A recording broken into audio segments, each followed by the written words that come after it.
all ahead on CBC Sports Saturday.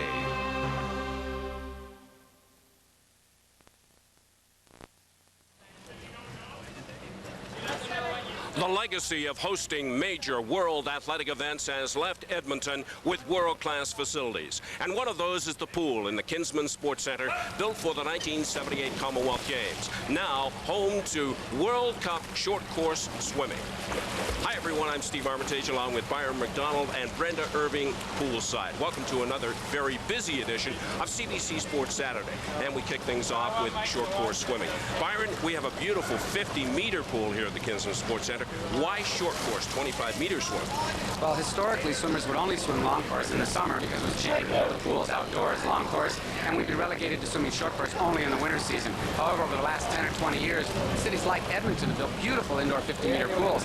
However, the Swimming Association has decided wisely, in my opinion, to emphasize short course swimming during the winter season still. And that's why we have a World Cup circuit, championships in the world, short course, and this great competition. The Canadian team is coming off a remarkable summer. They had a great meet at the Pan American Games in Winnipeg. They followed that with a strong performance at the Pan Pacific Championships in Sydney, led by Joanne Malar. What can we expect from Joanne here? Well, Joanne picked up a pair of gold medals in both individual meetings, establishing the #1 time in the world at the Pan Am Games when she won that gold medal.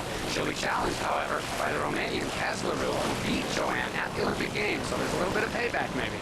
Morgan Knabe is from Edmonton. He now lives and trains in Calgary, and he'll be up against the world record holder in the breaststroke. Well, Mark Warnicki from Germany has got the fastest time ever done, short course, 50-meter breaststroke, and Morgan Knabe will be challenging to beat him. He loves this pool. He set a Canadian record. He broke the legendary Victor Davis's Canadian record in winning last year at this meet, so it'll be a great race. One swimmer I always enjoy watching, the mighty Myden, Curtis Myden, and he'll be up against the #1 in his distances. Well, there's so many great swimmers at this meet. Tom Wilkins, United States, beat Curtis last summer at the Pan Pacific Championships in Australia to establish that fastest time in the world, but Curtis is such a tremendously solid international performer. He always gets to the podium, so trust him to give a great run at Tom Wilkins in the 200 IM. Remember, Curtis did win the gold medal at the Pan Am Games last summer. And one event that should spotlight the Canadian women is the 200-meter butterfly. Jessica Deglau and Jennifer Button, who picked up a silver medal in the first World Cup event. Well, Canada sent a small contingent down to Washington, D.C. at the first World Cup of the season, and Jennifer did pick up that silver medal, building on the silver medal she won last summer at the Pan Am Games in her first international trip to the podium. But that medal was behind Jessica Deglau. One of 6 medals that Jessica won at those Pan Am Games. That one in the butterfly put her #3 in the world. So she's a great swimmer. There'll be a young Australian, Carmen Cosgrove, trying to challenge the Canadian women. The best swimmer in the world is here, no doubt about it. She's Penny Haynes. She lives and trains in Calgary. She's from South Africa. And in the women's breaststroke, none are better.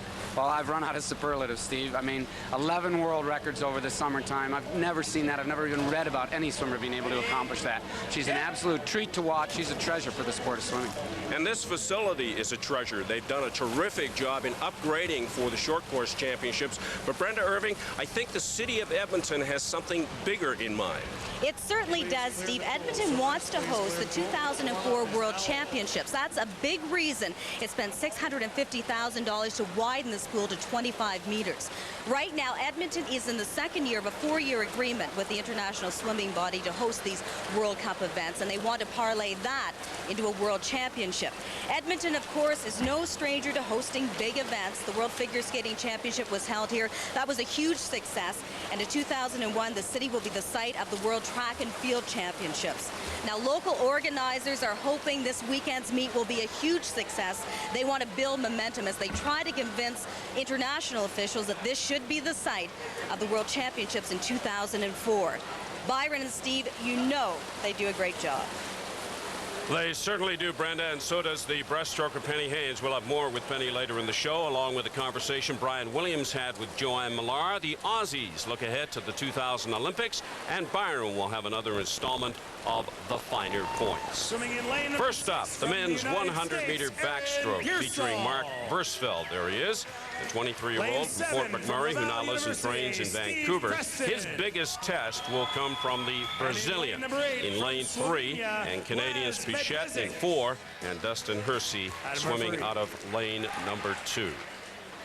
It's the men's 100-meter backstroke, 4 lengths of the pool. Well, there's only 1 year in age separating the fastest two qualifiers, Pichette on the left, Versfeld on the right, but there's a lot of difference in experience. Pichette has never qualified first in an international level competition, whereas Versfeld has got 2 gold medals from the Commonwealth Games in '98, World Championship medals earlier that year, but was a little disappointed with his performance at the Pan Am Games last summer. So this is an important way to kick off his Olympic year. Be very interesting to see how, at 22, Pichette, one of his first international meets in lane number 4 there, how he responds to the pressure. The men's 100-meter backstroke, 4 lengths of the pool. The Canadian record held by Mark Tewksbury, 52.50. The world record, Jeff Rouse, 51.43. And Pichette has got good speed. He likes to take it out if he's going to challenge for this. He's first around at the wall. Good, quick leg movement onto the wall to set up Versfeld longer underwater with that great dolphin kick. He was able to stay right with Pichette. Mark Versfeld in 5, Pichette in 4, Romero, the Brazilian, in 3. Kozolc of Croatia at the top of your screen, swimming out of lane 2. And Kozolc has been training in the United States, so he might be a surprise being on the outside because these guys in the middle can't see him. There's Kozolc way up at the top. Pichette right now in the lead. He'll turn first just to... Oh, Versfeld, good leg movement over on that turn. Picked up a little bit, and the dolphin kick put him into the lead, Steve. Just over 15 meters to go now on this men's 100-meter backstroke. It is Mark Versfeld driving to the wall. Versfeld wins it. His time, 53.74. Second place to Kozolc, the Croatian, 53.91. And third place to Romero, the Brazilian. His time, 54.31. Pichette, the Canadian, is 4th. Look at the quick reaction time of Mark Versfeld off the blocks. Great clearing of the water on the start. Dolphin kicking underwater. Rigid, streamlined. Takes him out about a foot and a half lead of the first length. Pichette may have come back to him in the middle of the race, but it was Versfeld all alone at the very end winning the gold medal. Looks like the Versfeld of old, a constant medal threat. Mark, what was the key to winning this race? It's just the goal this year is to swim fast a little more often. So we came ready. I knew there'd be a lot of good people at the race and just get into it and practice going out fast and holding on. So it was fun. Now, you weren't overly happy with your performance at the Pan Am Games in Winnipeg in August. Do you feel like you're getting back on track now? Yeah, I think I was on track this summer too. It's just not as fast, but I learned a lot of good lessons. So this is definitely the year, and we're going to build into it well. Congratulations. Thanks very much. Mark Versfeld holding off a late challenge by the Croatian in lane 1 and winning by 17/100ths of a second. Romero edges out Pichette for third place. Well, she trains in Calgary. South Africa's Penny Haynes has rewritten the record book in the breaststroke. We'll have more with Penny from Edmonton in a moment.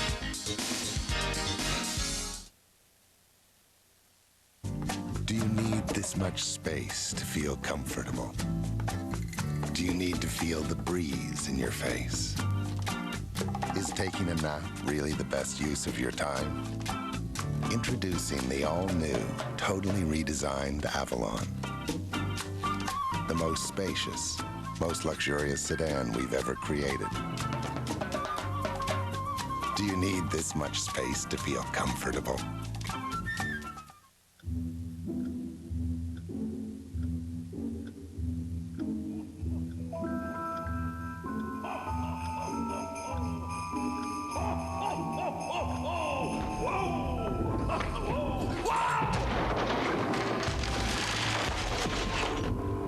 Know someone who could use a nice home improvement gift?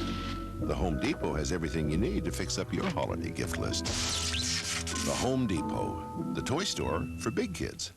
If you are a newcomer to Canada, this could be of interest to you. The Broken English Theatre Company invites you to enter our writing competition. There's also a youth category. We are all past winners. Send in a poem or a short story about your impressions of Canada in the year 2000. Winning entries will be featured on CBC Newsday. So start writing. For more information, contact the Broken English Theatre Company. Theirs is an art form, a symphony of the airways above the tools of the gymnastics trade. Coverage of the World Gymnastics Championships continues with the individual events later today. Welcome back to the Kinsman Sports Center in Edmonton at the Don Smith Pool. On the deck, the breaststrokers, led by the one and only Penny Haynes. There she is. She dominated her stroke at the Olympics in Atlanta and has been on a major role since then, with more on the personable South African who lives and trains in Calgary. Here's Brenda. For 5 years, Penny Haynes has been the best female breaststroker in the world. She was a double gold medalist at the 1996 Olympics in Atlanta. Second gold medal for Penny Haynes of South Africa. Earlier this year, Haynes broke 11 world records on an incredible run from July to September. Yes! Another world record! She is a freak! Haynes is one of those rare athletes who can perform at her best when it counts. She's a person that can train and then actually perform at the biggest means, close to 100% potential. Haynes is a proud South African and one of its most celebrated citizens. But Haynes now lives and trains in Calgary with longtime coach Jan Bitterman. Shortly after he was named head coach of the Canadian national team in '96, Haynes decided to join him. I have a huge respect for Jan and almost like a reverent fear that I don't ever want to disappoint him. At the same time, I have the freedom to be able to say to him, I want to do this kind of set or that. And, you know, and it's more like teamwork rather than a dictatorship. Haynes contemplated retirement after the Atlanta Olympics, but she found a renewed passion for swimming. The South African credits the Calgary swim team for helping her do just that. It's such a privilege to be able to swim with this club and with these particular people, and even when I was away, I miss them so much, so that swimming is about so much more than just the achievements for me now. Haynes will go to Sydney as the overwhelming favorite to defend her gold medals, but she's never been one to rest on her laurels, and she's not about to begin now. So I give 100% into everything that I do this season. Then whatever happens at the Olympics doesn't really matter, because I know I've done my absolute best. And it's always been my attitude that I don't want to look back in 10 years' time and wonder if I could have done better. In lane number 4 from the Republic of South Africa, Penny Haynes. Haynes in 4 in this one. Kiwi of China is in 3. Canada's Danica Wisniewicz in 5. And a pretty good Aussie in 2, Brooke Hansen. All will try to catch the world record holder, Penny Haynes. Her time, 1:05.57 of Byron. I don't think she's quite tapered enough to go after that time. Well, she did take a month off after the Pan Pacifics in the end of August, went back to South Africa to visit with friends and politicians and many people. She's very, very popular. You have to remember that many children grow up dreaming of the Olympic Games, and Penny couldn't do that because South Africa was banned from international competition. And then just before '92, they were given the permission to go. She went, was not a player at all in 1992, and says that she really started being an international threat in '94 at the Commonwealth Games in Victoria, where she won a bronze medal. And since that point, it's been no turning back, and she's now the best in the world, and no one can beat her. 4 lengths of the pool. This is the final of the women's 100-meter breaststroke, and it's Kiwi of China who gets the good start. Well, I talked to the Chinese coaches. They feel that she could be a threat come the Olympic Games. She just has to learn to compete internationally, particularly against someone like Penny Haynes. Kiwi is in 2nd place, just turned behind Penny Haynes. Penny Haynes already first to the wall. Notice that she doesn't wear goggles. One of the very few swimmers that does not choose to wear goggles in her international races. And the double gold medalist from Atlanta has picked up the pace. She has the lead. It's Penny Haynes in 4, Kiwi of China in 3, Danica Wisniewicz of Canada is in 5. Brooke Hansen, the Australian, has made a move. She's swimming in lane 2. But it really is all Penny Haynes. What she has to do now, she knows she can win this race, but you still can work on little things. Even though she's not in the middle of her hardest training to this point in the season, she's got to do good starts, good turns, good technique, and she can always improve on that when she gets to the main races. 15 meters to go now for the South African Penny Haynes. You can see that body length lead that she has in this. The women's 100-meter breaststroke, just over 5 to go. Haynes is going to win it. Haynes at the wall. Her time, 1:07.78. 2nd place to Brooke Hansen, the Australian, 1:08.87. 3rd place to Kiwi of China. And 4th place to the Canadian, Danica Wisniewicz. Penny has a technically perfect stroke, just the right sculling, out and into the arms and the pole, and a compact leg kick timed beautifully with the recovery of the arms. Perfect breaststroke. Down to Brenda with Penny Haynes, the winner. Penny, how do you stay so focused, so motivated in a race where you are clearly in a league of your own? I think the main thing is to just enjoy what you're doing, and I think every opportunity to race is a privilege, and I need to make the best of the opportunity and just have fun. What, if anything, did you learn from this race, and how will it affect your training? I think I can always put more work into my turns, and they held the start a little long, and so I think you know, there's a chance that could happen at any big meet, so I need to know that that's not going to distract me. You had another great race today. Congratulations. Thanks a lot. Just imagine how good she'd be if Penny Haynes could handle the turns. Right. Haynes by a body length in the 100 meters over the Australian Brooke Hansen. Canada's Danica Wisniak is fourth, but it's Haynes with a time of 107.78 winning it. Up next, the double bronze medalist from the Olympics in Atlanta, Curtis Myden, the Mighty Myden.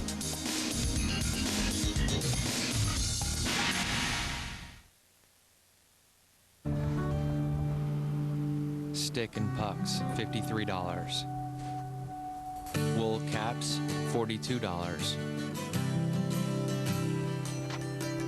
NHL jersey, $114.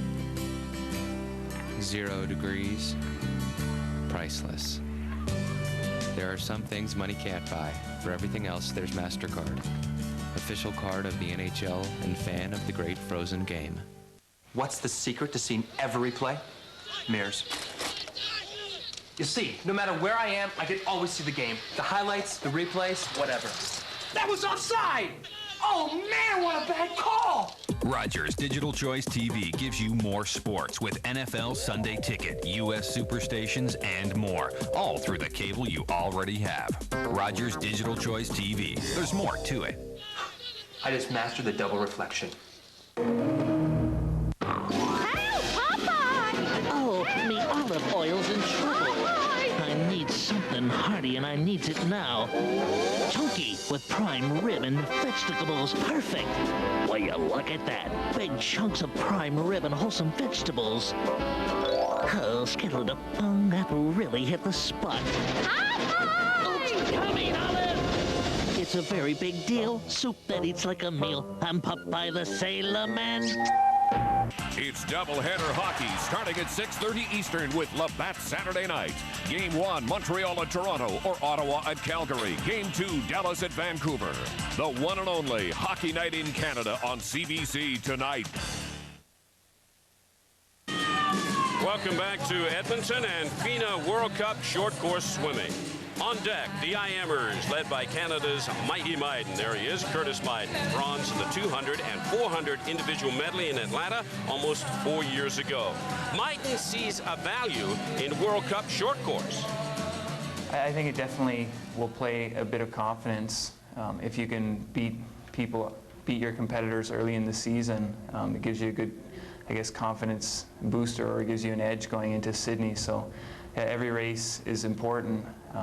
The race in Sydney is the most important, but early on in the season, if you can build your confidence up, then it gives you an advantage going into Sydney. And Curtis will certainly be a medal favorite when he heads down under, but one of the swimmers he'll have to beat in Sydney is in lane 5, the 10-time U.S. champion Tom Wilkins, the 23-year-old from Palo Alto. Wilkins is currently ranked #1 in the world in the 200 IM long course. Well, this is a great showdown. Possibly two of the people that will be vying for gold at the Olympic Games. Curtis Myden, Canada's perennial medal threat. He has that tattoo on his chest with the Olympic rings under it, significant of that tremendous performance he had in Atlanta. This will be his 3rd Olympics when he gets to Sydney, Australia. But he's ranked #1 in the world in the 400 IM long course. Wilkins is ranked #1 in the world in the 200 IM. They've never met in a short course race, however. This is going to be an interesting grudge match early in the season to see who's ready at this point, particularly for Curtis, because he backed off a year ago to finish his studies so he could have a clear run to the Olympics, and he looks like he's getting back to that form to get him to the Olympic Games on top. Get your mark. The men's 400 individual medley, 16 lengths of the pool. They start with 100 meters of fly, 4 lengths of that, 4 lengths of the backstroke, 4 of the breast, and then finish with 4 lengths of freestyle. Robert Margalis, another U.S. swimmer, is in lane 1 at the top of your screen, and he got a good start. Well, it's very funny. The Americans don't swim short course meters. They swim yards, which is a holdover, I think, from the turn of the last century. And because of that, in this event, you didn't have preliminaries. You just went right to the final based on your best times. And he didn't have one. So even though he's top 10 in the world, he's way over there in lane number 1. So he could actually steal the victory if nobody watches him and they just go against each other. Wilkins and Myden in the middle of the picture, the 2 favorites for the medals. And right now it is Tom Wilkins, the 23-year-old from Palo Alto, a great breaststroker, by the way, who is leading at this point in the race. But Myden is a very good flyer. He seems to be holding back a bit, Byron. Well, it's interesting. He likes to go out strong in the butterfly, or has in the past, to establish himself as a lead, but sometimes it's hurt him towards the end of the race. It's maybe a change in strategy. We see a stronger freestyle leg, then we'll know that that was the strategy that he was trying to do. Swimmers at this particular point in the season, it's a great time to start to work on those kind of things. In lane number 3, Philip Weiss, the Canadian, third from the top, stole this for last year from an outside lane, and he was able to beat Curtis Myden, so watch for him to challenge early in the race. Myden and Wilkins are on the backstroke portion of this men's 400 IM. Remember, they do 100 fly, 100 back, 100 breast, and finish with 100 free. Wilkins with a slight lead at this point on the mighty Myden. Well, and Tom Wilkins was not a standout youngster. He said, I never dreamed I was going to the Olympic Games because I really wasn't that good as a teenager. And then when he made his move to Stanford and the West Coast of the United States, all of a sudden he started improving his late teens, early 20s, and now he's starting to become a medal threat at the Olympic Games. Curtis Myden is the Canadian record holder in this event, 4:08.50. Keep your eye on lane 1, top of your screen. Robert Margalis, a 17-year-old from Clearwater, Florida, putting in a good race. Well, he touches first at the halfway point in the race. He is out of Clearwater, Florida. They've got a couple of great high school IMers down there who race each other every other weekend, and I think that's put him to the top. We had a guy last summer win the gold medal at the silver medal at the Pan Am Games from Florida. Both these boys have been pushing each other, and they think they can get to the Olympic Games for the United States. But they got to go over Wilkins, who's now going back into the lead. Margalis in lane 1. It is Curtis Myden in 4, and Tom Wilkins, where we expected the big battle, in lane 5. You can see Wilkins with a slight lead. He is a very, very good breaststroker. It is Wilkins, then Margalis, then Curtis Myden. Well, this will be very interesting. The breaststroke is usually what dictates who's going to win the 400-meter individual medley. If you've got the best split, you can usually take the lead in the breaststroke, or if you're not a good breaststroker, you have to work so hard to catch up and stay with the best breaststrokers that you've got nothing left in the freestyle. Curtis is doing a very good job in the middle of the picture to stay with both these American breaststrokers because, as we said, Wilkins was ranked number 1 in the world. Look at the technique. Very compact pull, good strong kick. It is still Wilkins who will drive to the wall and hit first. They will finish with 100 meters of freestyle. And this, in the past, is where Curtis Myden has fallen down just a little bit, but we've never seen him take it out the front end of the 400 IM this slowly. Maybe he's got something left in the tank. Well, that will be very... You've got to watch the leg kick, I find, most importantly in the freestyle. If they've got a powerful leg kick, they've usually got a lot more energy in the tank. And see the difference between the two boys if it changes? They've got 2 more lengths to go after they turn here, and it'll really be the cadence of the arms and the cadence of the legs that dictates who's got the ability to pick it up. But Curtis is picking it up on Wilkins. This is a very good omen for Curtis's performing in this 400 IM. Less than 50 meters to go now on the men's 400 IM. They're in the freestyle leg. It is Curtis Myden making a big move. Margalis is challenging for second place. Wilkins dropping back to third. It is still Curtis Myden. He looks great at this point. Look, we were talking about the leg kick. Look at the drive. Look at the power. Interesting strategy. It's working great. Curtis Myden driving to the wall. Curtis Myden wins it. A time of 4:15.98. Margalis is second, and Wilkins is third. The time for Margalis, 4:16.27, and for Wilkins, 4:17.38. What a tremendous freestyle swim in this IM for Curtis Myden. Well, I think this new strategy is working. He's working the freestyle. Look at the power coming off this third turn. This is tremendous, and this is a change, and I think this is a tremendous strategy that Curtis is going to take with him into the Olympic Games in Sydney. This could put him to the top of that podium once he gets down there. Well, Curtis, I imagine any time you touch the wall before Tom, it's got to be satisfying. Oh, well, it was a good race. That's really what I was looking for. it's early in the season, so we're going to be at different points in our training. So just to come in front of the Canadian crowd is great. Describe that last 25 meters. What was going through your mind? Just trying to hold my technique, keep it as long as possible and smooth as possible. Did you have any idea what was going on in lane 1 with Robert? Well, I saw him on the last breaststroke turn, so I knew that he was going to be there, so just tried to focus on my own race. Nice race today. Thank you. Nice indeed. Myden closing with a strong freestyle to finish in front of the 17-year-old from Clearwater, Florida, Robert Margalis. Tom Wilkins winds up in 3rd place. Victorious Philip Weiss, who won this race last year, is 4th this time around. Still to come from Edmonton, the breaststroke and the German world record holder, Mark Warnecke. Stay with us.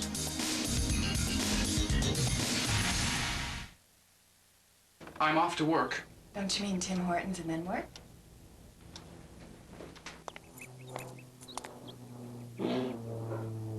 Can't get to Tim Hortons? I know, I know. Now you can brew our coffee like we do with the new Tim Hortons Ultimate Home Coffee Brewer. It keeps water constantly hot and fully saturates the coffee grounds. Pick one up for a great holiday gift. That's good. Another cup? Yeah, I think so.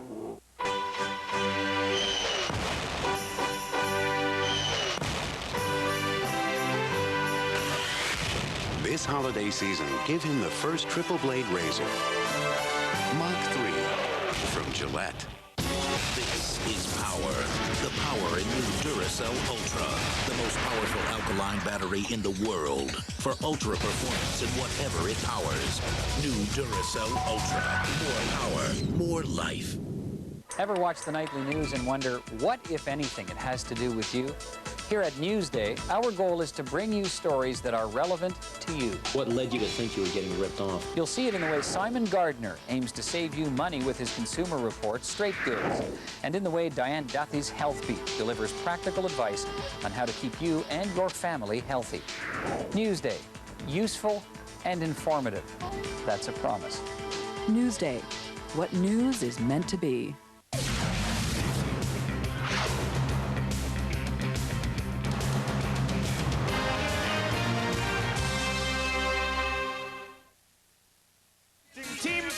Steve Armitage, Byron McDonald, and Brenda Irving. Good to have you with us in Edmonton for World Cup short course swimming. We're set for the women's 100-meter freestyle.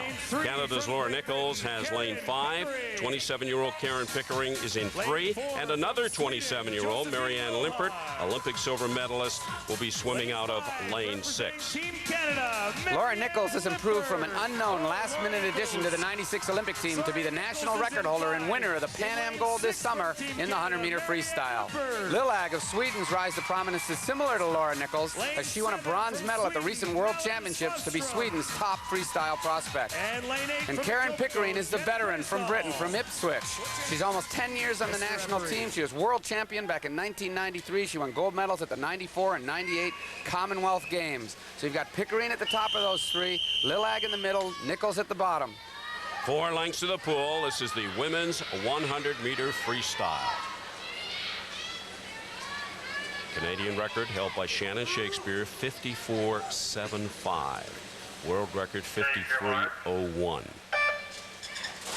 Lelahag in 4, Laura Nichols in 5, Marianne Limpert in 6, Karen Pickering, the 27-year-old from Ipswich, is in 3. And she got the best start. She was off the blocks. The quickest was around and down to the first length, the fastest. Now, it's a 4-lap race. The first length's important, but you've got to be able to maintain your momentum right through all the walls, all the turns, and keep the leg kick powerful all the way through. That's Laura Nichols, who will hit the wall and head back up the pool. Less than 50 meters to go now in this women's 100-meter freestyle. Well, it was a great breakthrough for Laura Nichols at the Pan Am Games this past summer to win that gold medal. She'd had a disappointing 1998. She's now on the top of her game, put on a great second-length spurt and third length to take the lead in this 100-meter freestyle. But now the veteran coming back, Pickering, 2 lanes above her there.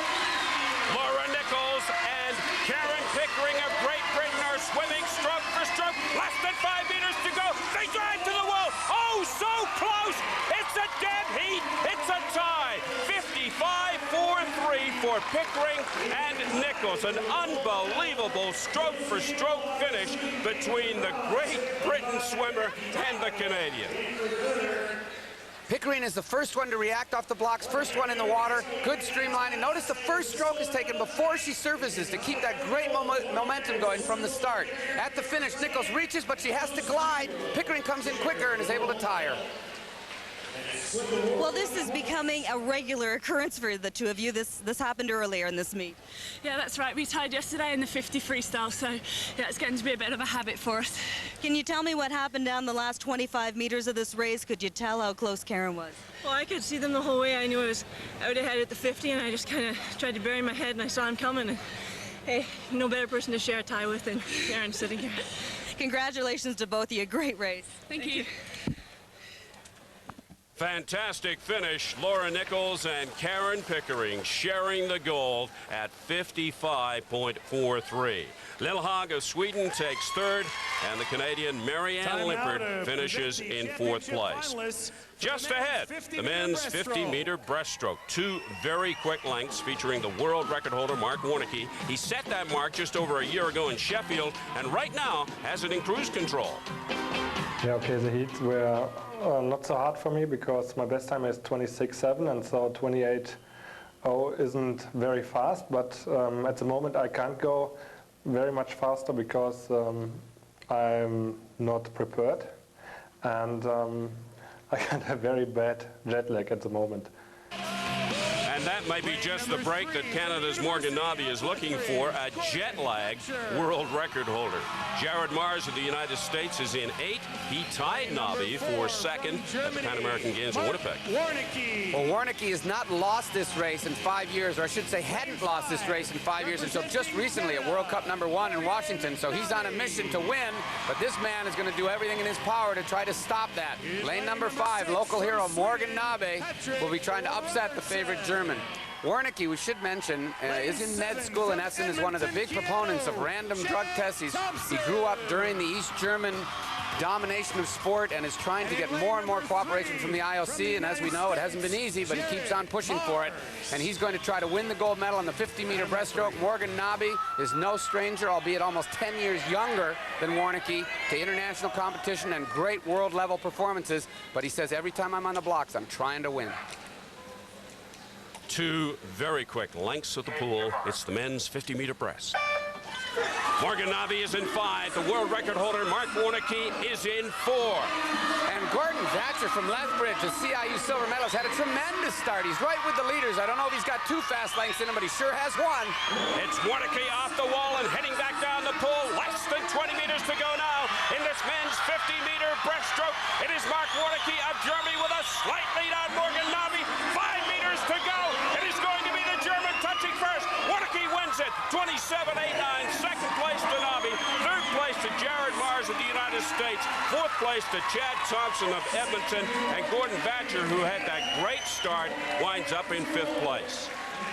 When you're the world record holder, you may not be 100% on top of your best form, but you've got enough form to be able to win the gold medal and do the little things right.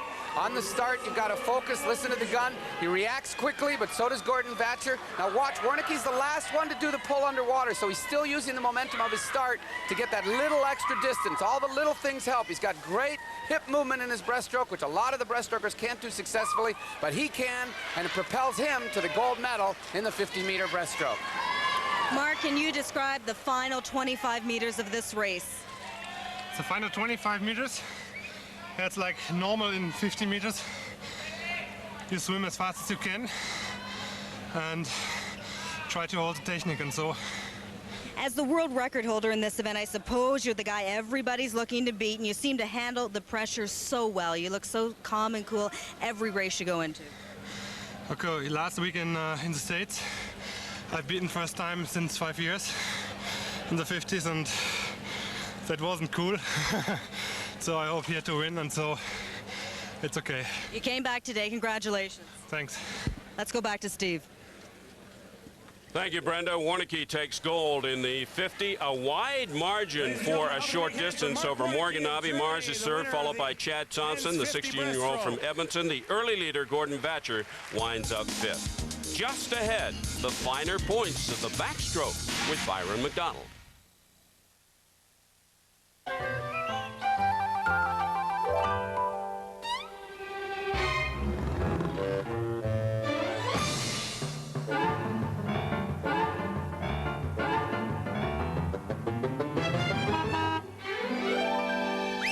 The 2000 Ford Windstar.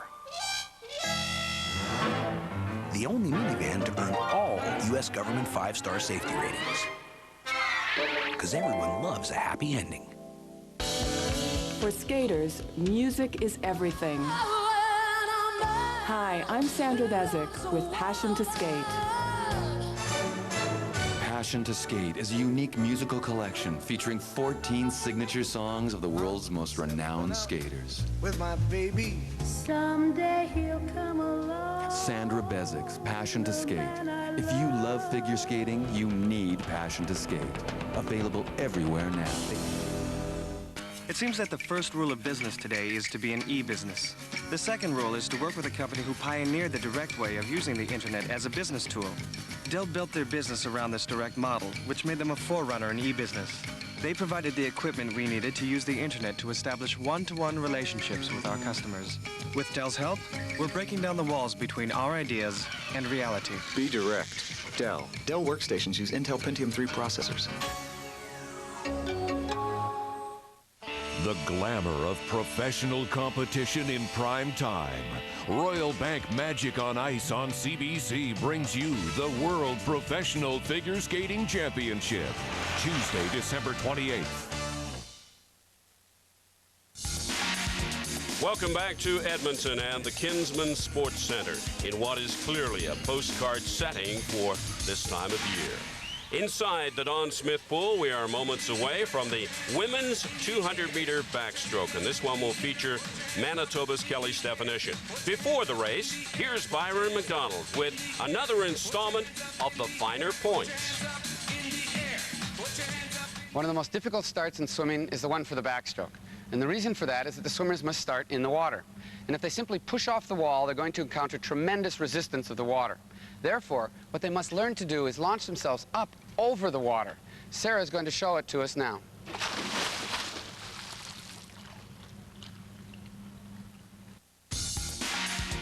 Tara will show us the mistake that's made by many backstrokers is they simply just almost fall into the water, encountering tremendous resistance. They will also not be underwater for a long dolphin kick. As we compare both starts, at the top you'll see the launch start. Up and over the water, lifting the ankles as they enter. Also, tremendous position underwater for a great dolphin kick. By the time Sarah surfaces, she's got almost 2/3 of a body length, and that's just the start of a backstroke race. Good positioning underwater on the left. You can see the dolphin kick and the importance that it plays in backstroke starts and turns, and the advantage that you'll get if you're underwater and good and streamlined. At the top again, the dolphin kick versus the surface swimmer in the bottom, Tara. Great entry, good position, very streamlined, very rigid upper torso, flexing at the hips, and a tremendous snap with the ankles. That's a great dolphin kick. All the best backstrokers do that on the starts and turns. You're looking at Kelly Stefanyshyn, who set a new Canadian record in the 200 in the prelims. She'll have lane 4 in the finals alongside Nina Yevenskaya, the former Russian star, now living in Spain. On the other side of Stefanyshyn, 15-year-old Jennifer Fratesi from Sault Ste. Marie. Mr. Referee. Kelly Stefanyshyn in the middle of the picture there, lane number 4, the fastest qualifier, do that Canadian record swim in the preliminary qualifying.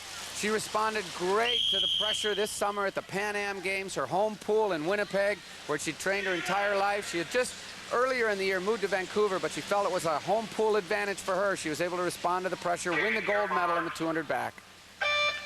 8 lengths of the pool. This is the women's 200-meter backstroke. The Canadian record holder is in 4. Her clocking in the prelims, 2:08.79. The world record, by the way, is held by Chonghe of China, 2:06.09. That was set way back in '93.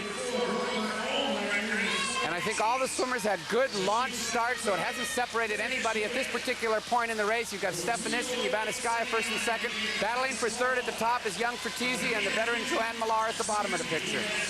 Remember, this is 8 lengths of the pool. It's the women's 200-meter backstroke, and right now there's nothing in this race between Stefanyshyn and Jovanovskaya. Well, Jovanovskaya is known for her sprint. She's not known as a 200-meter backstroker, so I would expect to see Stefanyshyn try to pull away. Oh, right there. Jovanovskaya only did one dolphin kick off the wall. Stefanyshyn picked up about 2 or 3 feet on that turn. If that continues with 4 more turns, it's over. You talked in finer points about the importance of the turn, and Kelly Stefanyshyn nailed one there. She has a lead on Jovanovskaya of Spain. Well, she's under the split time that she did to break that Canadian record in the preliminary. She looks very strong. She's accelerating. She traveled the World Cup last year. She loves competing often. She went overseas. Oh, she missed her turn a little bit there, a little bit too far out. Didn't cause her to stop, but it did take away a little momentum. I still think she might be able to get that Canadian record. She looks so strong at this point with 2 laps to go. Her Canadian record time is 2:08.79. And as Byron mentioned, she is just under that time right now as she heads back up the pool with a big lead on Nina Jovanovskaya of Spain. And Fratesi and Malar are battling out for third spot, but nobody's going to catch Kelly Stefanyshyn as she goes for that Canadian record. There, she's a little bit closer to the wall on that turn, gets a better push-off. Although she's a little bit tired with only a couple dolphin kicks, she still keeps that momentum. Look at the powerful kick, the powerful arm thrust. She's going to get that record, Steve. Keep that time in mind. It is 2:08.79. Kelly Stefanyshyn. She's got it. She's done it. She's broken the record. 2:08.06. Kelly Stefanyshyn wins it. Jovanovskaya of Spain is second, and Jennifer Fratesi, the 15-year-old from Sault Ste. Marie, winds up third. A record performance for Kelly Stefanyshyn. And technique is important in everything, including the start. Good launch start by all these girls. Stefanyshyn in the middle, Jovanovskaya at the bottom, young Fratesi, who's now at the Waterloo National Training Center. All of them had good starts. Stefanyshyn maybe slightly ahead, but we watched later in the race, the turns separated Stefanyshyn from Jovanovskaya, and the powerful thrusting arms and legs. Second fastest time in the world this year. Great swim for Kelly Stefanyshyn. Well, Kelly, you broke your own record in the heats, and you do it again in the finals. How does that feel? There's nothing really to describe. It's just amazing. I was not expecting to break the record this morning, and once I did, I knew that tonight I just had to go for it and do the same kind of race strategy that I did this morning, but just go faster, and I did. What does that do for your confidence heading into an Olympic year? To start the year off with 2 Canadian records, first time I swum the turn back this year, is unbelievable. I'm setting me up for a great year, and things are looking good now. Congratulations. Thank you. The 16-year-old from Winnipeg breaks her own record in winning the 200-meter backstroke. She blows away the field by over 4 seconds. Can a world record be far off the way Kelly is swimming right now? A solid swim for the 15-year-old Jennifer Fratesi. She takes the bronze medal. But this moment here in Edmonton belongs to the record breaker in the 200, Kelly Stefanyshyn. I hate to be a worry ward, but we're just not going to take any chances around here. I mean, we could be without power, without resources. The experts are split on the effects it could have. Watch your step. It could be bedlam, so we're stocking up. And when the millennium hits, we'll be ready.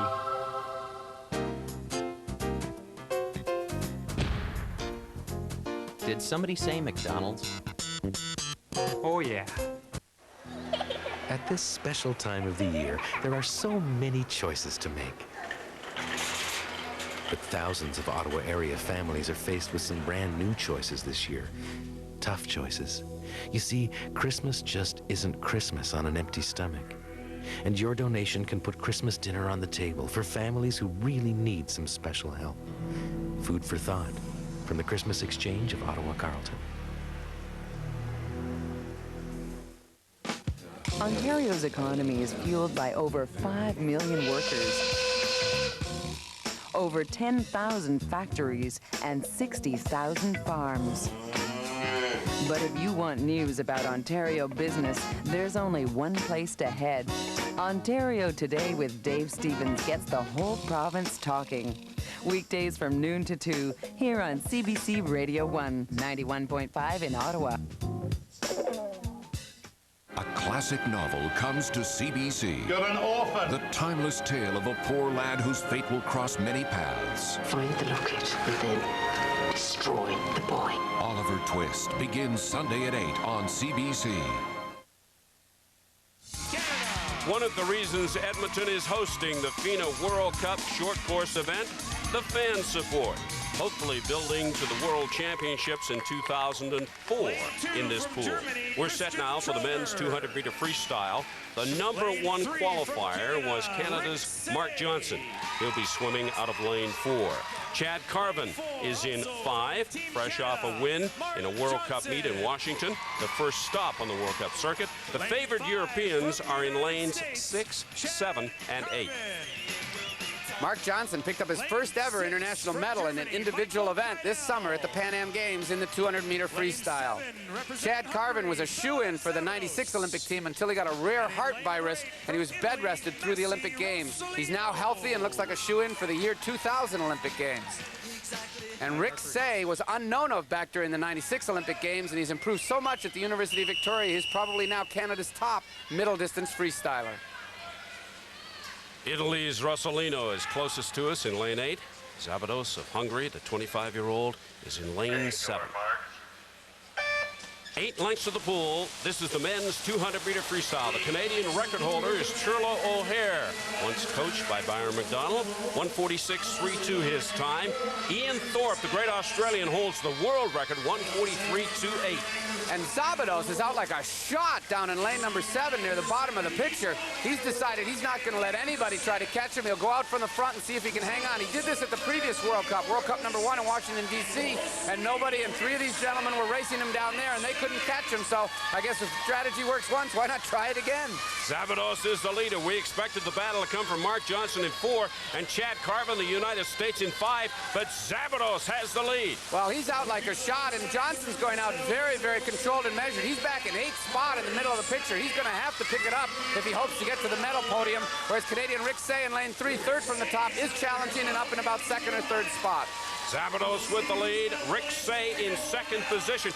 This is the 200-meter freestyle. You expect a little bit more strategy here. Go out a little slower. Have something left when you come home. Well, that's exactly right, unless you let the guy get too far ahead of you. And Zabados is a very strong international performer. Rossellini at the bottom won a medal at the recent World Championships as well, so you've got some talented athletes. Carvin over there in lane 5 starting to make a picture. Could be a great run with 2 laps to go. Zabados of Hungary has the lead. Hersee is making a race out of it. Mark Johnston's back into it, and so is Chad Carvin of the U.S. Watch as they go into the last turn. They've got to emphasize power in, power out, kicking, streamlining, powerful pulls all the way to the finish. Who's got the most left on this last length? Zabados is doing that, and then some. Zabados, the 25-year-old from Hungary, is going to win the men's 200 free. He hit 146.02. 2nd place to Carvin. 3rd place to Canada's Mark Johnston. 4th place to Rossellino of Italy. And 5th place, another Canadian, Hersee. But the winner is Zabados, the Hungarian. Well, he made no mistake about his strategy. It worked once before. Let's try it again. Go out very strong. He's got a body length on the field with 1 lap to go. Hit that turn, accelerate off. There's a lot of research to prove that the turns are where you win and lose races. Zabados made sure he accelerated off that last turn, came in, he's got a body length. He wins the gold medal. Then you got up at the top, Carvin, and then Johnston came back from 8th spot to come in for that bronze medal. So the big Hungarian who lives and trains in Los Angeles, California, wins the men's 200 by almost a full second over Chad Carvin. The fast-closing Mark Johnston gets by Rossellino to take the bronze medal. Canada's Hersee winds up in 4th position in the 200. The swimmers are on deck now for the women's 50-meter breaststroke, another showcase for South Africa's world record holder Penny Haynes. After setting 4 world records in 2 days in July, few expected more record-breaking swims at the Pan Pacific Championships in Sydney, Australia. Let's get these. On Penny Haynes. She's inside the 15. She's inside 10. Is she going to do it again? 224.42. Penny Haynes going into touch. She's going to do it. Yes! Another world record. She is a freak.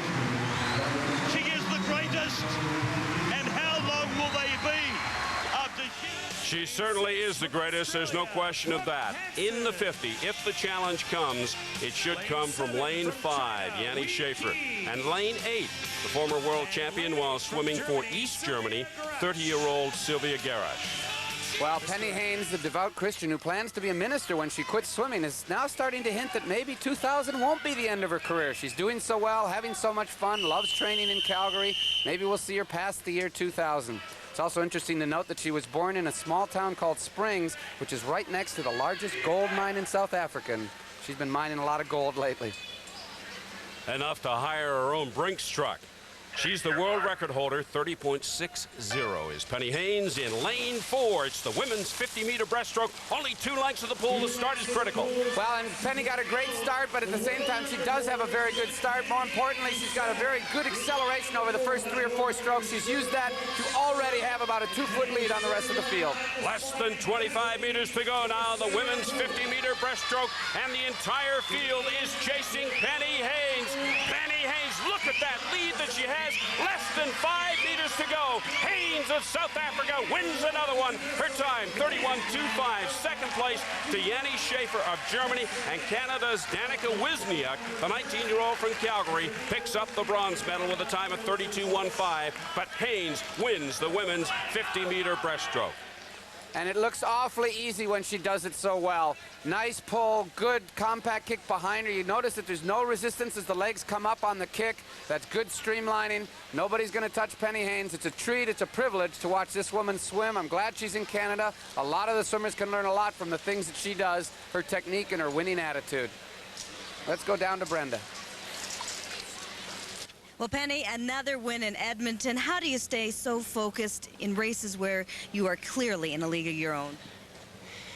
I think it's just a matter of trying to. I think any race that you swim, you have to be focused on yourself. You can't be, you can't be worried about what the other swimmers are doing. And so it's nice to be able to practice it over here. But I think it's also easier in Edmonton because even though I'm South African, I'm training in Canada, and so this is the closest thing I'd have to a home crowd. How is it training in Calgary for you? Oh, it's great fun. It's just awesome to train with some of the Canadian national team members, and everybody gets behind everybody else, and there's a lot of support, and it just works great together, and I've never experienced that before, so it's wonderful. It's lovely to have you training in this country. Congratulations. Thanks a lot. Absolutely no surprise. Penny Haynes, an easy winner in the women's 50-meter breaststroke. Schaefer is second. Danica Wisniak, a very solid third. This will be a valuable learning experience for the 19-year-old. Up next, from World Cup short course, Joanne Malar in conversation with Brian Williams.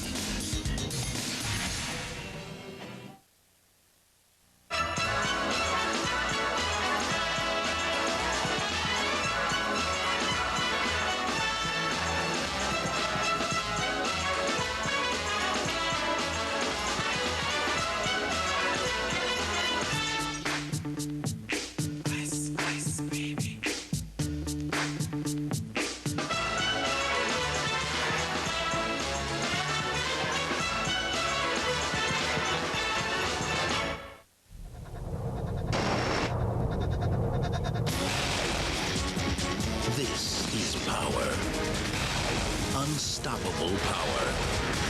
The power in new Duracell Ultra, the most powerful alkaline battery in the world. The power for more pictures, faster flashes, more sound, and ultra performance in whatever it powers. New Duracell Ultra. More power, more life. Now that I got a lot of TV to watch, I gotta be prepared. Hold still, Mom. You know that old saying, he who has no remote is lost? Eh? Rogers Digital Choice TV gives you more with NFL Sunday Ticket. More Viewers' Choice pay-per-view channels, new channels like Star and Canadian Learning Television, and more ways to surf with our interactive program guide. Rogers Digital Choice TV. There's more to it. Mom says I gotta get this baby patented. Hey, Mom? New Year's Day, take a ride, a very quick ride on Lillehammer's bobsleigh track.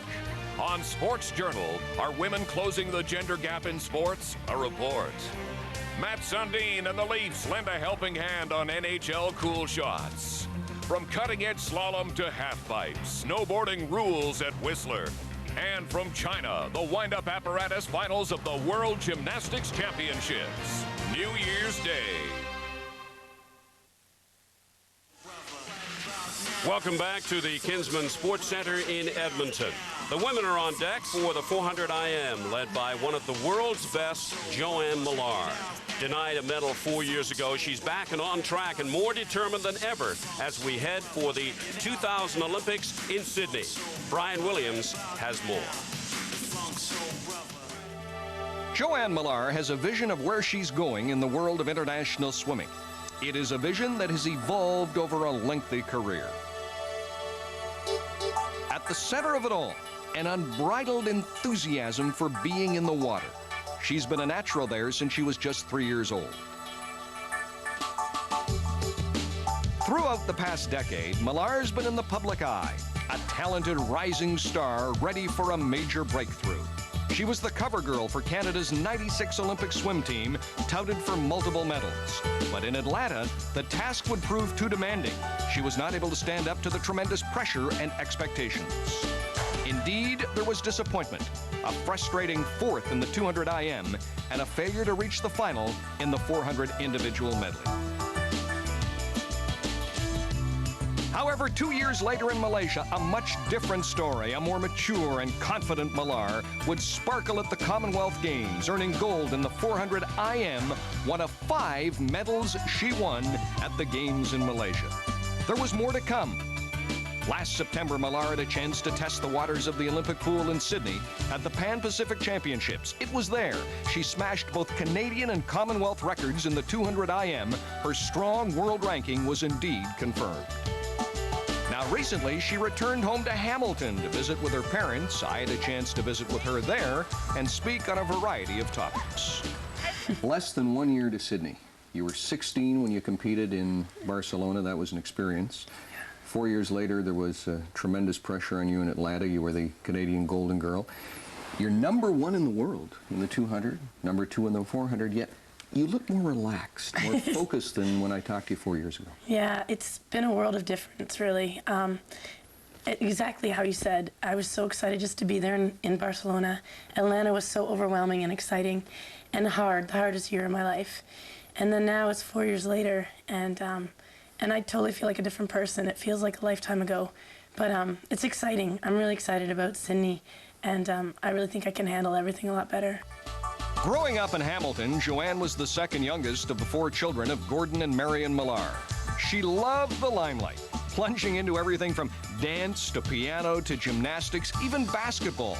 Malar enjoyed being surrounded by a close-knit family. Older brother David, older sister Laura, and younger sister Teresa. But it was in the pool where Malar really sparkled. And as she raced through swimming's developmental program, she became known as Hamilton's sweetheart. Indeed, locally, she was a huge star. But after the disappointment of the '96 Olympics, her career had stalled. Some said it was finished. Malar, though, would chart a new course away from the only home she'd known. She did a great deal of soul-searching and made that difficult decision to leave Hamilton. I decided in December of '96 to go to Australia to train. And I was only gone 5 months, but I learned more about myself in that 5 months than I could have ever learned at home. And what happened was, because I grew up in Hamilton, went to McMaster, I really had this comfort zone. You know, I knew everybody, everyone knew me. I was Hamilton's sweetheart. And, you know, I was in this little bubble, and I never removed myself from that comfort zone. And I was never without my coach, Kay Stratton, at that time. I was never without my family more than 15 minutes away. And I went to Australia where, without my coach, without my family, without my friends, and put myself in a situation where, you know, people really didn't know me. They after talking to me, knew that I was 4th in the world. But what happened was I found out that I was okay by myself. I was okay. I went to 5 different cities. I swam with all these different teams.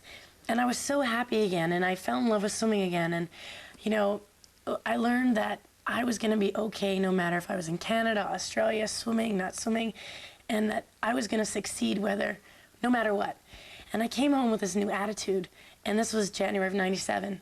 And that year, I was still okay, but something still wasn't right. And January of '98 was, you know, I was still training and still amongst the top 10, 15 in the world, but I was plateaued. 95, 96, 97, 90. January '98, I didn't make that jump to #1 that I needed. And that didn't happen until I packed up my bags and moved to Calgary and began from scratch out there and became that happy person all over again. As you prepare for Sydney, we've talked about how you're more mature than preparing for Atlanta. What is the one thing? Is there one thing you're doing differently that will take you to the podium? All I know is, you know, I'm training. I'm at physically the best level of my life. I've got a weight trainer, a dryland trainer. My coach is fantastic, and I'm stronger than ever before. And I think finally I know that I'm at this level and I belong at this level. But more than anything, I just want to leave Sydney in the pool with my head up high, no regrets. And, you know, whether that's a gold medal, a bronze medal, or just, you know, trying my hardest. You know, a lot of people think it's a cop-out if you're just saying, I want to do my best. But if my best will be fantastic. And, you know, Sydney is going to be unbelievable and probably my last Olympics. And there's nothing more than I'd love than to walk out going, wow, I've had a 10, 11-year career, top of the world. I'm so proud of myself. And then a medal would be, you know, icing on the cake. Good luck. Thank you. And you and I, Byron, will be there to light the candles on that cake. Joanne Malar in lane 4 for this one. Her main opposition, Beatrice Caslarou of Romania, an Olympic veteran just recently returned to competition at the age of 24, ranked just behind Joanne Malar in the 400 IM long course. Well, Joanne wears a healing ring on her toe to remind her of those painful days in '96, days that seem so far away after the successes that she's enjoyed the last couple of years. But next to her, Beatrice Caslarou, after taking a little bit of time off, this woman beat Joanne at the Olympics in 1996, and her best time is actually faster than Malar's over the short course. So this is a very good race of two women that may be head-to-head at the Olympic Games. Carrie Burgoyne is up and coming in lane number 3. She's just moved from Winnipeg to Calgary. And 21-year-old Liz Warden of Scarborough is in lane 6. This is the women's 400 IM, 16 lengths of the pool. They do 100 meters of butterfly, follow that with 100 meters of backstroke, breaststroke, and then finish with 100 meters of freestyle. The Canadian record is held by Malar, 4:34.90. She set that in '99. The world record is a blistering 4:29 flat. And I don't know if we're going to see a new Canadian record at this point. Malar has just come back from a hard training camp down in Florida where they were there for 2 weeks, as opposed to Caslarou, the Romanian. The Romanian is right now at the top of her game doing lifetime best swims, and we have to clarify that swimmers will train very hard, 10, 20 kilometers a day, then they'll back off of that and have a little extra energy and be able to do a great performance in what's called a tapered performance. Malar isn't at that point in her career right now or at that stage of her preparation, whereas Caslarou is. So if Malar can be anywhere close to Caslarou or beat her, that'll be a real asset going into the Olympic year. Kelly Doody, the 19-year-old out of UBC, has a good race going. She is swimming at the top of your screen in lane 2. But all eyes centered on lane 4, Joanne Malar and Beatrice Caslarou in 4 and 5. Well, Caslarou swam for Romania, was in the Olympic final, then quit for a couple of years, got married, moved to France, and now her coach is actually her husband, and she's decided to come out of retirement, and she's swimming as well as I've ever seen her, actually, at this point in the season, and I think she's looking very well to challenge to get into that Olympic final. She's not a good backstroker, Caslarou. Malar is better. Malar is a former national champion, won the Olympic trials for Canada in the backstroke, so needs to get ahead at this point in the race because Caslarou is a great breaststroker. So when we finish 2 more lengths of backstroke, Malar's got to have a substantial lead, Steve, or she could be in trouble against Caslarou. Joanne Malar coming off a terrific Pan American Games in Winnipeg, 3 gold medals. She had 5 medals at the Commonwealth Games, and she won a silver medal in this event at the World Short Course Championships in Hong Kong. A busy year of travel all over the world every single time getting to the podium and being happy doing it. Malar is best when she's happy, she's bubbly, she's exciting, she's almost bouncing off the walls, and we've seen a lot of that lately the last couple of years, and if that can continue through to Sydney, I think it'll help her. Malar off the wall and going over to the breaststroke. Now, Byron, this could make the difference for Joanne Malar in this race up against Caslerou. Well, Caslerou has a great breaststroke. Malar has been working on her breaststroke. Has improved tremendously over the last year and a half, and right it should. Something with Jan Bitterman, who coaches Penny Haynes, the best breaststroker in the world. You figure he obviously knows a few things about breaststroke. And Malar has improved. Back in third spot, you've got Burgoyne just passing Liz Warden. They're battling out for the bronze, but I think the gold and silver is a foregone conclusion between Caslerou and Malar. And look at Caslerou already. Beautiful, long, powerful kick. Look at her surge forward on each kick. That's the difference. Malar doesn't have quite that type of a kick. Caslerou has a beautiful breaststroke kick. Caslerou has taken over this race in the breaststroke portion. You can see how well she's doing and the gap that she has opened up between herself and Canada's Joanne Malar. It is 16 lengths to the pool. They're in the breaststroke. They will finish with 100 meters of freestyle. Yes, one more length of breaststroke and then into the freestyle. Joanne is a very, very good freestyler, world-class freestyler, better than Caslerou. The question is, we have to mention again that Malar's in the middle of heavy training, maybe not quite as sharp as Caslerou, so even though she's a better freestyler, I don't know if she's going to catch the rest of Caslerou, especially with Caslerou having almost a 2-body length lead. Caslerou first off the wall. She goes to the freestyle. Joanne is a good freestyler, but look at the distance between Malar and Caslerou. I don't think she can make it up. Well, and not only if she can't make it up, what you have to do is you have to sit back and still learn from this race. In other words, it isn't just that, oh, she got beat in this race. She's in the middle of hard training. The question and the goal now becomes, how close can I come to this other swimmer who's at the top of her preparation, and maybe at the end of the year, I came so close when I'm rested, I'll be able to easily beat her. So you look for the silver lining, even in a race like this where you're not going to win. Caslerou off the wall, heading back down the pool. Less than 50 meters to go now in this women's 400 IM, and Caslerou has it in cruise control. She knows she has a huge lead on Joanne Malar, but Malar is picking it up, always competitive. Well, you don't give up until the very end. Joanne's a great competitor. She won't do that. She'll keep her head down and go. Caslerou, this is great. I mean, a 24-year-old coming out of retirement doing lifetime best swims. It certainly shows that in your mid-20s you can be a great competitor. Caslerou at the wall. She wins the women's 400 IM. 4:38.61 her time. Joanne Malar touches for second. Coming in for third place is Carrie Burgoyne. And fourth place goes to another Canadian, Liz Warden. The winning time for Caslerou again, 4:38.61, 4:48.9 for Canada's Joanne Malar. And Joanne tried to make a move in the breaststroke, tried to stay with Caslerou at the halfway point in the breaststroke leg of this race. But as you can see, Caslerou just has too strong a kick, too strong of a breaststroke leg, and Joanne couldn't make up that body length, and Caslerou actually even extended it about a body length and a half to be able to win the 400 IM in a world-class time, one of the fastest times done in the world this year in the women's 400 IM. Joanne, you've spent the last 10 days in very heavy training in Florida. How has that affected your performance here? Coming into this meet, I knew my main goal was to race and work on strategies because I'm really tired, but you know what? It's in 10 months that matters, and I just got to come in here and race, and knowing some of these people are rested is a little bit hard, but, you know, it doesn't really matter. You got to come in and do what you can do. What's the most important thing for you to do in the next 10 months leading up to the Olympics, if you can think of one thing in particular? Keeping cool, I think. Like, my training's going great. I always work really hard, and, you know, just staying relaxed and keeping focus on, you know, the Olympics and not worrying about all the other meets and just building blocks and keeping cool, and that's about it. Thanks, Joanne. Thanks a lot. Let's go back to Steve. Thank you, Brenda. The always cool Joanne Malar. Second in this one to the Romanian Caslerou. Carrie Burgoyne is third. Liz Warden fourth. Hopefully that order of finish will be reversed next September at the Olympics in Sydney. And Joanne Malar will be signing as Joanne Malar, Olympic medalist.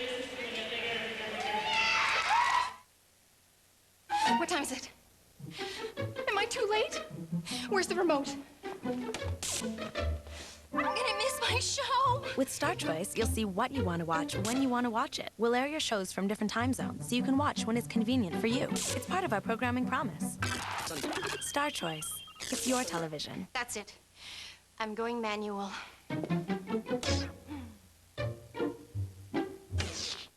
Great.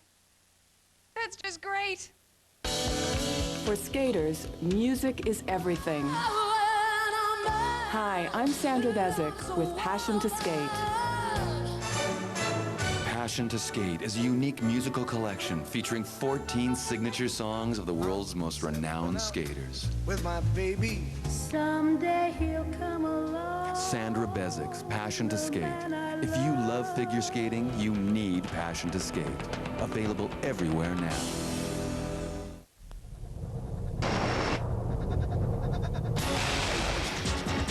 This is power.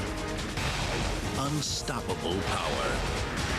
The power in new Duracell Ultra, the most powerful alkaline battery in the world. The power for more pictures, faster flashes, more sound, and ultra performance in whatever it powers. New Duracell Ultra. More power, more life. Welcome back to Edmonton and our coverage of the Fina World Cup short course swimming, the Kinsman Sports Center. Inside, the Don Smith Pool. We're set for the men's 200-meter butterfly featuring Shamek Pachuca, who will not be taking this meet lightly, looking for the same kind of success he enjoyed at the Pan American Games in Winnipeg this past summer. Well, this is the first major